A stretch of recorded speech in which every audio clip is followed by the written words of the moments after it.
pode participar junto e prestar mais atenção, eu acho. Mas se quiserem fazer algumas respostas por ali, fiquem à vontade. Então, passo a palavra a Gabriel Trentin e Gelson Oliveira. Não sei qual dos dois vai fazer a apresentação. Acho que o Gabriel, né? Boa tarde, vocês estão me ouvindo? Sim. Pois bem, o trabalho foi orientado pelo professor Dr. Gelson Oliveira, ele não pôde estar presente hoje, mas eu vou realizar a apresentação. Eu gostaria de fazer um adendo aqui ao Lucas, que nós já nos encontramos em outro evento, e é um prazer estar com você novamente, e principalmente com um trabalho que dessa vez casa com o meu, porque Deleuze ele toma bastante da sua ética de Nietzsche. Então nós vamos ver bastante coincidências aqui.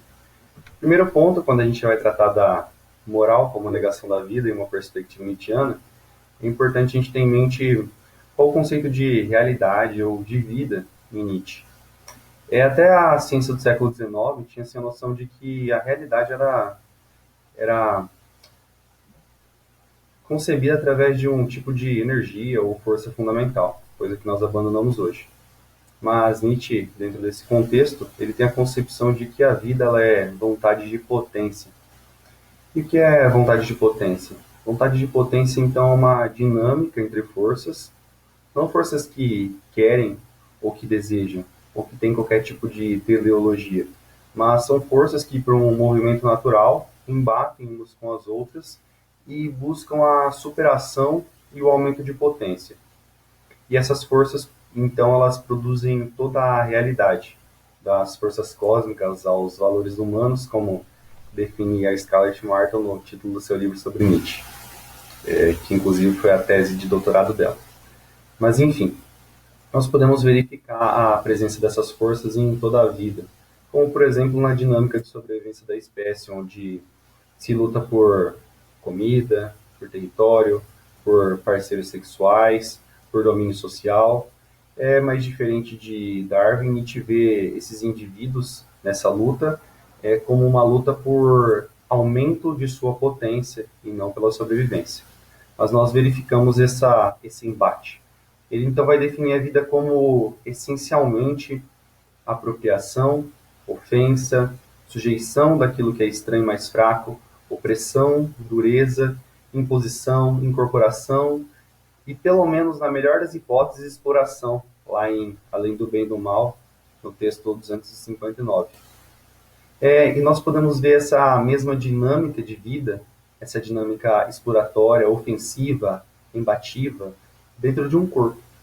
Dentro do meu corpo eu vejo esses diversos impulsos, esses afetos, instintos, esse embate acontece constantemente entre esses diversos afetos desse corpo. Por exemplo, tem um bolo de cozinha, um bolo de chocolate ali na cozinha e eu tenho a vontade de comer esse bolo. Entretanto, eu estou de dieta. E aí como é que fica? Surge um embate dentro do meu corpo, uma luta entre esses impulsos por comer ou não esse bolo. E daí o que acontece para Nietzsche é que a maioria dos processos que se relacionam com a vida, eles se passam dentro de um corpo. Portanto, ele define o corpo como a grande razão no homem. E depois eles se tornam conscientes. Portanto, a consciência é a pequena razão no homem, ela tem um papel secundário. Então ocorre um processo de embate e de submissão entre esses impulsos. Um deles vence essa luta e se torna consciente e, portanto, a consciência tem um papel de espelho, de reflexo desse inconsciente. Então ela não decide, não há livre-arbítrio, há apenas uma luta. E quando nós vamos observar, então, as questões morais, tendo como base essa questão do corpo e da vida tal como ela é, a gente vai realizar algumas perguntas. Quais são elas? Ele se questiona quem inventou para si os valores de bom e de mal e que valor tem esses valores. Eles obstruem ou promovem o crescimento do homem? Eles são indícios de miséria, empobrecimento, degeneração da vida? Ou, ao contrário, eles revelam plenitude, força, vontade de vida, coragem, certeza e futuro? Porque já que a vida é vontade de poder, e observando que Nietzsche considera a vida o valor dos valores, quais valores afirmam a vida e quais valores a negam? Então, Nietzsche ele não transcende num aspecto. Para ele, a metafísica ela é resultado, a crença na vida após a morte, a metafísica é resultado de um erro da razão, é resultado de um sonho, literalmente. Ele diz que a metafísica provavelmente surgiu no passado com os sonhos, nós sonhando com pessoas que já morreram e, portanto, começamos a acreditar na vida após a morte. Isso vai se desenvolvendo ao longo do tempo até desembocar na metafísica que nós conhecemos hoje. Mas para ele isso é um erro e ele desconsidera esse fato. Por outro lado, ele vive num contexto de uma Europa do século XVIII, XIX, em que os valores cristãos estão em decadência. Ele diz assim, então, que Deus está morto. O que isso quer dizer? E os valores desse Deus não têm mais a mesma vigência de outrora. E, nesse sentido, é preciso criticar esses valores e reestabelecer valores. Então, quais valores devem ser agora afirmados e quais valores devem ser desconsiderados? Então, partindo da vontade de potência da vida com o valor dos valores, os valores que devem ser afirmados são os de afirmação da vida, são os que tornam o homem forte. Assim ele começa a crítica dele, né, por uma perspectiva genealógica, dizendo que desde a filosofia antiga, com os órficos, com os pitagóricos, posteriormente com Platão agravando tudo isso, e depois com toda a tradição média, filosofia da Idade Média, o homem foi cindido em partes, foi cindido entre a alma, o intelecto, e o seu corpo. É a partir daí que o corpo começa a ser visto como entrave, como tumba, como prisão, como obstrução para o desenvolvimento pleno dessa essência do homem. Então, o corpo se torna um empecilho para o homem atingir o mundo das ideias, atingir sua plenitude, atingir a sua vida após a morte, atingir o seu desenvolvimento. Daí nós chegamos no cristianismo, influenciado por toda essa forte filosofia platônica, e aliamos essa negação do corpo e da vida com a crença em um Deus, a crença em uma bem-aventurança após a morte. Aliamos isso à condição de escravo desse povo, porque esse povo hebreu, posteriormente cristão, foi cativo dos babilônicos por mais centenas de anos, foi subjugado pelos romanos. E daí, dessa condição, o que a gente pode esperar? Então Nietzsche ele observa a psicofisiologia desse corpo, que já que não há liberdade, cada tipo de vida, cada tipo de corpo vai produzir determinados tipos de valores. Que valores a gente pode esperar desse povo então? Diz ele que esse povo produz valores de negação da vida. Porque se eles eram subjugados a todo momento, eles não tinham a oportunidade de resposta em relação ao senhor, ao nobre, ao aristocrata. O que eles faziam? Eles se ressentiam. O que é o ressentimento? É essa incapacidade de externalizar o sentimento de raiva, o sentimento de desagravo, e esse sentimento ele é reinternalizado e, portanto, você ressente isso. E isso adoece. Isso produz um corpo fraco para Nietzsche, isso produz um corpo doente, isso produz um corpo decadente. E daí, em que sentido esse povo escravo foi capaz de manifestar sua moral? Quais valores eles foram capazes de produzir? Eles, então, a partir do ressentimento, eles produziram valores, eles produziram uma inversão de valores. Porque até então, o que era bom, o que era forte, o que era visto como positivo, eram os valores do nobre, do senhor, do forte, do belo, do caro aos deuses. Entretanto, esses valores eram negativos para essa espécie de homem, porque esses valores subjugavam esse tipo de homem. Mas, como a gente pode esperar, por exemplo, de um lobo, que ele deixe de comer o cordeiro, que ele deixe de exercer sua força? E como a gente pode esperar de um cordeiro que esse cordeiro passe a exercer uma força que não existe nele? Isso é impensável. Então, nesse sentido, Nietzsche diagnostica esse homem e vê que esses valores surgem dentro dessa perspectiva de fragilidade extrema.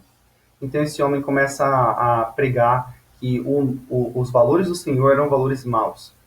Então, o que é forte começa a ser visto como ruim, o que é forte começa a ser visto como negativo. Mas por quê? Porque isso é ruim em si?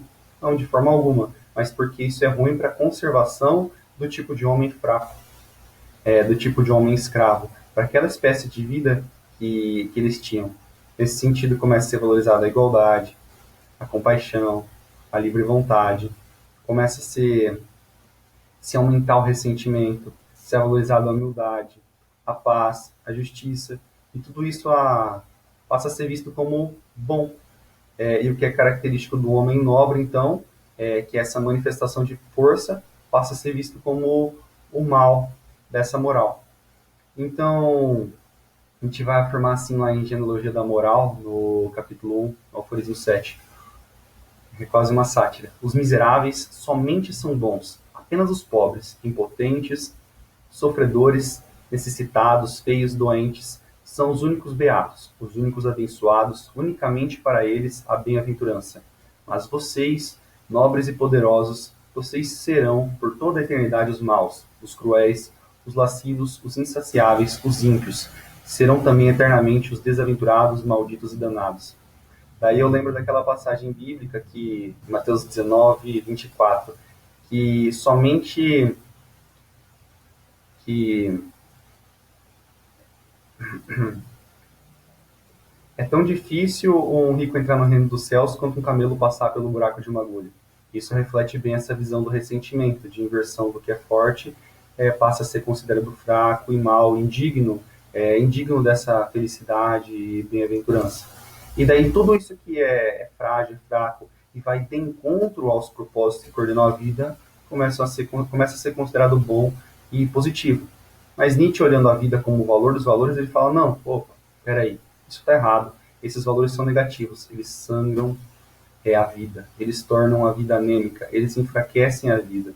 E esses valores devem ser transvalorados, eles devem ser novamente virados do avesso, e o que deve ser considerado bom é o que novamente torna um indivíduo forte, é o que torna um indivíduo original, original não, específico, autêntico, livre. O indivíduo deve se livrar desse sentimento de pecado, de ressentimento, de mágoa, e ele deve buscar o além do homem, que é a superação de si, ele deve buscar a criação de valores, ele deve buscar em si a sua força, e não olhar para o outro para a criação dessa moral. Mas, bem, aí entra a questão da revalorização, da transvaloração da moral em Nietzsche, e que, pelo que eu estou vendo, a gente já não tem mais tempo de falar. Mas eu gostaria apenas de... Então, eu vou ler as minhas considerações finais para fazer o fechamento do texto. A gente nota que na história da filosofia, continuamente buscou se ordenar o comportamento do homem, principalmente de modo a negar o corpo, a vida e as suas virtudes, negando-lhe a possibilidade da liberdade criativa, para obrigá-lo a agir em função do próximo, desse espírito de gregariedade, rebanho, comunidade do cristianismo.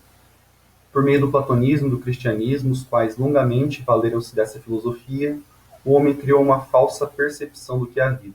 Cego por um idealismo e crendo na dualidade do mundo, dos corpos, depositou seus valores em um Deus e na vida após a morte.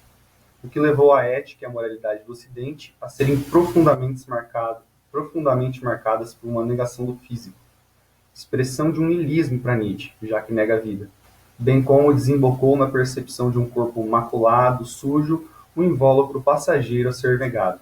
Assim, muitos vêm levando em consideração valores que vão de encontro à vida, tendo autoestima que a faz sangrar, tornando-a anêmica, decadente, fraca e frágil, deixando de coordenar os propósitos que unificam e afirmam, como visto em Genealogia da Moral, valores que são indícios de miséria, empobrecimento, degeneração da vida do homem.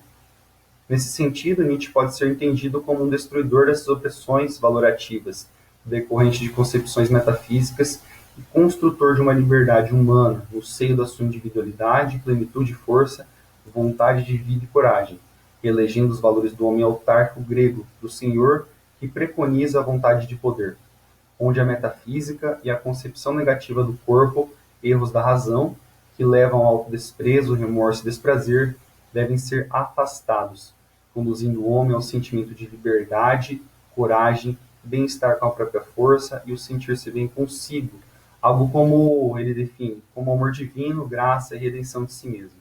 Assim, tendo como único crivo o valor da vida e o que é bom para ela, possibilita um novo amor próprio, um movimento de aceitação da natureza e da unidade de um corpo, propondo valores que não neguem, mas que afirmem e tornem o homem o além do homem, um senhor de si e criador de seus valores, em suma, um espírito livre.